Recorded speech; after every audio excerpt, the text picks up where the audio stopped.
International relations में जब हम किसी चीज़ को पढ़ते हैं तो उसके रिलेटेड कॉन्सेप्ट्स, आइडियाज़ को भी एज ए स्टूडेंट अहम समझते हैं। इंटरनेशनल पॉलिटिकल थीरीज एक सब्जेक्ट है, इंटरनेशनल रिलेशंस का एक सब सब्जेक्ट है, इंटर डिसिप्लिनरी सब्जेक्ट है, जिसमें कि हम मुख्तलिफ किस्म के theories, ideas and ideologies regarding the international relations, phenomenas and ideas पढ़ते हैं। तो same goes with the concept of conflict. हम पॉलिटिकल साइंस के सब्जेक्ट का एक डिसिप्लिन जिसे हम कॉन्फ्लिक्ट रेजोल्यूशन या कॉन्फ्लिक्ट मैनेजमेंट कहते हैं, उसके सब्जेक्ट में कॉन्फ्लिक्ट के डिफिनीशंस को पढ़ रहे हैं। अस्सलाम वालेकुम, my name is Syed Wajahat Ali. I'm a student of political science and today we are going to learn about the perspectives of conflict. The realist perspectives of conflict, the liberal perspective of conflict and the constructivist perspective of conflict. So let's begin today's lecture. Realism.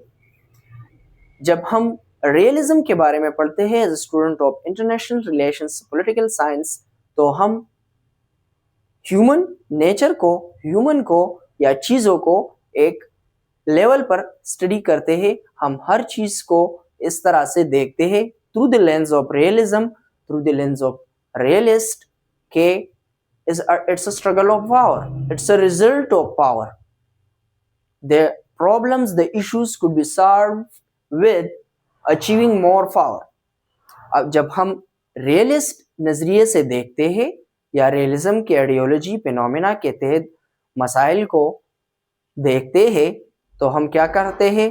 We need power to counter power, we need conflict to resolve a conflict, और we need a war to resolve the conflict.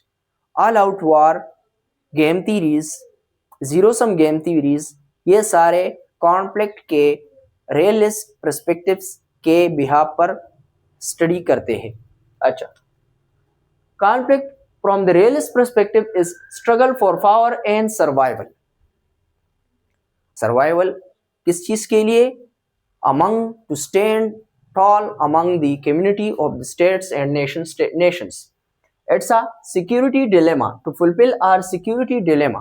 States क्यों conflict में जाते हैं? अपनी security को achieve करने के लिए, अपने power को enhance करने के लिए और सिक्योरिटी या सर्वाइवल को हासिल करने के लिए कॉन्फ्लिक्ट में जाते हैं। अब अगर आप काजेस ऑफ कॉन्फ्लिक्ट में जाए और आप रियलिस्ट पर्सपेक्टिव अपने जहन में रखें, तो an unrest caused by conflicting thoughts, wants, ideas and actions. तो इन चीजों को आप किस नजरिए से देखेंगे? It's a struggle for power, it's a struggle for survival and to resolve a security dilemma. State goes to war due to these reasons. Another perspective of conflict and international relation is liberal perspective. अब the word liberal आप यूँ समझ लीजिए कि जब हम political theory के lecture में स्टडी कर रहे थे तो इसकी डिफिनीशन हमने कुछ इस तरह से की थी कि लिबरलिज्म वार को इनएविटेबल नहीं समझती। लिबरलिज्म जंग को, कॉन्फ्लिक्ट को, तनाज़े को या इनएविटेबल नहीं समझती। लिबरलिज्म या लिबरलिस्ट एटीट्यूड या आइडियोलॉजीज या lens of seeing the world या लिबरलिस्ट थॉट्स जो है वो कॉन्फ्लिक्ट को इनएविटेबल नहीं समझती। वो समझते हैं कि through dialogues, through compromise, through cooperation and through diplomatic solutions हम कॉन्फ्लिक्ट को अवॉइड कर सकते हैं। सो ये कॉन्फ्लिक्ट को किस तरह से देखते हैं? तो it's a breakdown of cooperation between two parties, between two states and two nations. Liberalism में एक थ्योरी है, डेमोक्रेटिक पीस थ्योरी।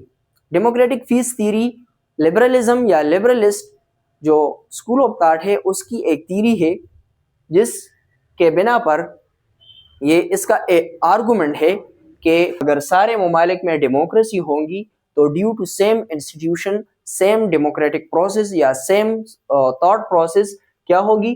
कॉन्फ्लिक्ट कम से कम होंगी। ये कहते हैं कि दो जमहूरी ममालिक के दरमियान जंग is not an. Thanks for watching. Subscribe for more.